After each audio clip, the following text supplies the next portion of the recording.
Assalamualaikum warahmatullahi wabarakatuh. Jumpa lagi Sobat Golun Farm Channel. Di channel ini kali ini kita akan membahas pengenalan hidroponik untuk pemula.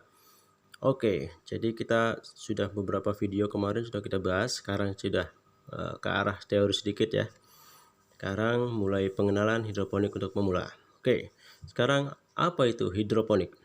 Mungkin teman-teman masih ada yang awam, mungkin ada pemula belum tahu apa itu hidroponik. Hidroponik sendiri berasal dari dua kata dari bahasa Yunani yang terdiri dari dua kata. Hidro artinya adalah air dan ponos yang artinya adalah daya. Oke. Kemudian secara harfiah hidroponik dapat diartikan sebagai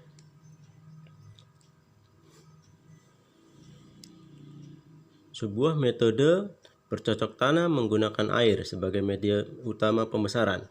Metode ini dikenal dengan metode non-konvensional karena tidak menggunakan tanah sebagai media tanam. Kemudian, kenapa sih kita harus berhidroponik? Apa kelebihan hidroponik dibanding metode yang lain? 1. Pengerjaannya lebih mudah. 2. Efisien tenaga kerja.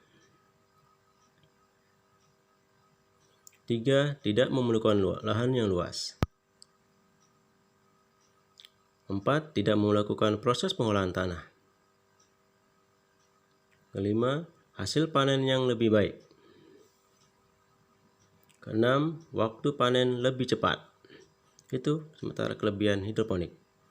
Kemudian tahapan berhidroponik. Pertama, seperti biasa, pemilihan benih. Kemudian ada proses persemaian, waktu antara 0 sampai 7 hari. Kemudian peremajaan 8 sampai 14 hari. Dan terakhir adalah pembesaran, usia 15 sampai panen, tergantung dalam jenis sayuran yang kita tanam. Kemudian jenis media tanam hidroponik. Pertama ada rock wool. Kemudian ada hidroton,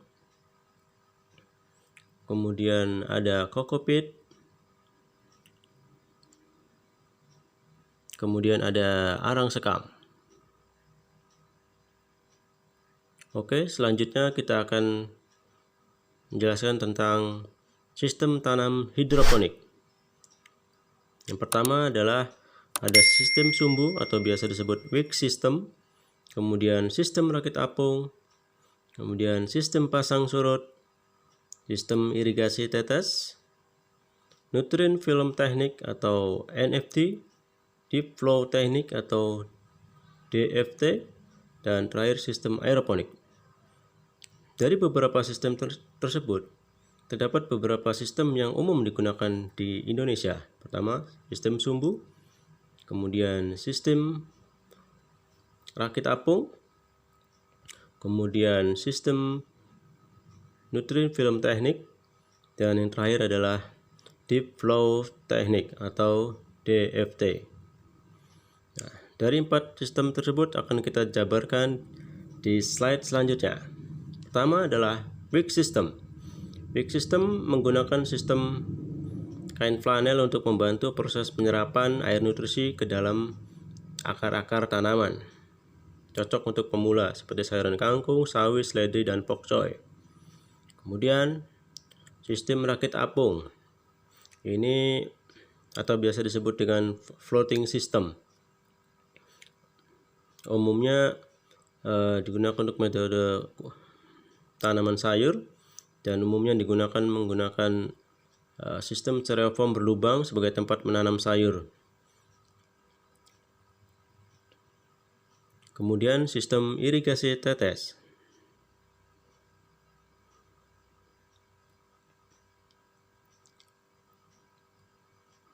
Sistem irigasi tetes pada prinsipnya adalah memberikan tetesan-tetesan nutrisi secara kontinu sepanjang waktu kepada akar-akar sayuran.